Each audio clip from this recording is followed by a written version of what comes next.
ഇന്ന് നാം നിശബ്ദമായ ആത്മാവിലൂടെ ലോകത്തെ കുലുക്കിയ ഒരു യുവതിയുടെ ജീവിതം അന്വേഷിക്കുകയാണ്.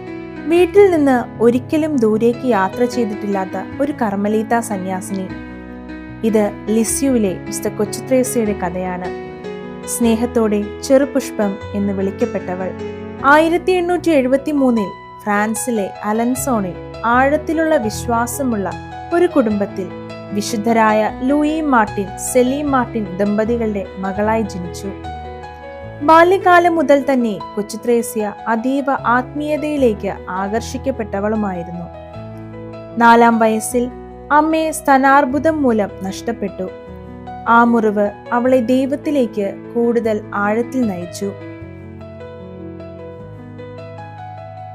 അവൾ ദുർബലയായിരുന്നു, പക്ഷേ അവൾ സ്വന്തം ദൗർബല്യങ്ങളെ ദൈവത്തിനു മുന്നിൽ തുറന്നുവച്ചു. കാരണം വിശുദ്ധി ശക്തിയല്ല, വിശ്വാസമാണെന്ന് അവൾ അറിഞ്ഞിരുന്നു. 15-ാം വയസ്സിൽ മെത്രാനോടും പാപ്പയോടും അപേക്ഷിച്ച ശേഷം അവൾ മഠത്തിലേക്ക് പ്രവേശിച്ചു. അവളുടെ ദിനങ്ങൾ സാധാരണ കാര്യങ്ങളാൽ നിറഞ്ഞിരുന്നു. വൃത്തിയാക്കൽ, പ്രാർത്ഥന, നിശബ്ദമായ സഹനം. ഇതിലൂടെയാണ് അവൾ വിശുദ്ധിയിലേക്കുള്ള ആ രഹസ്യപാത കണ്ടെത്തിയത്.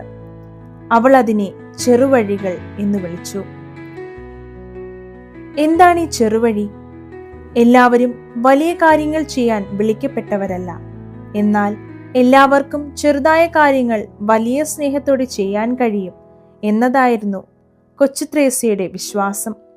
കൊച്ചുത്രേസ്യ എഴുതി, സ്വർഗത്തിലേക്കെത്താൻ ഞാനൊരു ചെറുവഴി അന്വേഷിക്കും. വളരെ ചെറുതും വളരെ നേരായതുമായ ഒരു വഴി. ഇതൊരു പുതുമയുള്ള ചെറുവഴിയാണ്. അവൾ അത്ഭുതങ്ങൾ കാഴ്ചവച്ചില്ല, ആയിരങ്ങൾക്ക് പ്രസംഗിച്ചില്ല. എന്നാൽ ഓരോ ദിവസവും അവൾ മുഴുവൻ ഹൃദയത്തോടെ സ്നേഹിക്കാൻ തിരഞ്ഞെടുത്തു. സ്നേഹിക്കാൻ ബുദ്ധിമുട്ടുള്ള സഹോദരിയോട് പുഞ്ചിരിക്കുക, തെറ്റായി കുറ്റാരോപണം ചെയ്യപ്പെട്ടപ്പോൾ നിശബ്ദത പാലിക്കുക, തന്റെ വേദനകളും നിദ്രാഹീനതയും സംശയങ്ങളും എല്ലാം ദൈവത്തിന് സമർപ്പിക്കുക. ഇതൊക്കെയായിരുന്നു അവളുടെ ജീവിതം. കൊച്ചുത്രേസ്യ പറഞ്ഞു, സ്നേഹത്തോടെ ഒരു സൂചി എടുക്കുന്നത് പോലും ഒരു ആത്മാവിനെ പരിവർത്തനം ചെയ്യാൻ കഴിയും. ഇതുതന്നെയാണ് ചെറുവഴിയുടെ സാരം. മിഷണറി ആകാനുള്ള ശക്തമായ ആഗ്രഹവും കൊച്ചുത്രേസ്യയ്ക്കുണ്ടായിരുന്നു. മഠം വിട്ട് അവൾ ഒരിക്കലും പുറപ്പെട്ടില്ലെങ്കിലും തന്റെ പ്രാർത്ഥനകളും സഹനങ്ങളും ത്യാഗങ്ങളും എല്ലാം മിഷൻ പ്രവർത്തനങ്ങൾക്കായി അവൾ സമർപ്പിച്ചു. ലോകമെമ്പാടുമുള്ള മിഷണറിമാർക്ക് അവൾ കത്തുകൾ എഴുതി. ഇതെല്ലാം നടക്കുമ്പോൾ ചെറുപുഷ്പം ക്ഷയരോഗം മൂലം പതിയെ മരണത്തിലേക്ക് നീങ്ങുകയായിരുന്നുവെന്നതാണ് അതിശയകരം. 20കളുടെ ആദ്യ കാലത്ത് തന്നെ അവളുടെ ആരോഗ്യനില വേഗത്തിൽ മോശമായി. രക്തം ചുമച്ചും രാത്രികളോളം വേദനയും ആത്മീയ വരൾച്ചയും സഹിച്ചും അവൾ ജീവിച്ചു. 1897 സെപ്റ്റംബർ 30 24-ാം വയസ്സിൽ അവൾ കർത്താവിൽ നിദ്ര പ്രാപിച്ചു. അവളുടെ അവസാന വാക്കുകൾ, എന്റെ ദൈവമേ, ഞാൻ നിന്നെ സ്നേഹിക്കുന്നു. ലളിതമായൊരു വാചകം, എങ്കിലും അവളുടെ മുഴുവൻ ജീവിതവും അതിൽ സംഗ്രഹിക്കപ്പെട്ടു.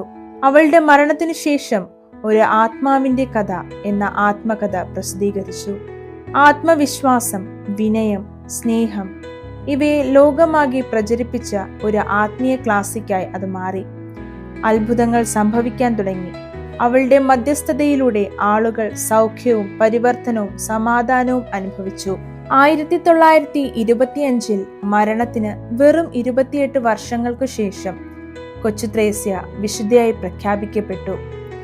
1997 ജോൺ പോൾ രണ്ടാമൻ പാപ്പ അവളെ സഭയുടെ വേദപാരംഗത ആയി പ്രഖ്യാപിച്ചു. കാരണം അവളുടെ ചെറുവഴി വെറും മാധുര്യമല്ല, അത് ആഴമുള്ള ആത്മീയ സത്യമാണ്.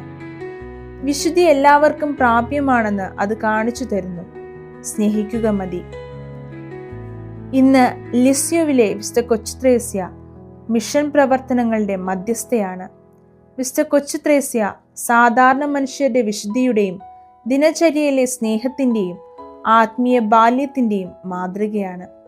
ലോകം അവഗണിക്കുന്നതിനെ ദൈവം കാണുന്നുവെന്ന് കൊച്ചുത്രേസ്യ നമ്മെ ഓർമ്മിപ്പിക്കുന്നു. നേട്ടങ്ങളെക്കാൾ സ്നേഹത്തിനാണ് മൂല്യം. എത്ര ചെറുതായാലും ദൈവത്തിന് അർപ്പിക്കപ്പെടുമ്പോൾ ഓരോ നിമിഷവും വിശുദ്ധമാകും.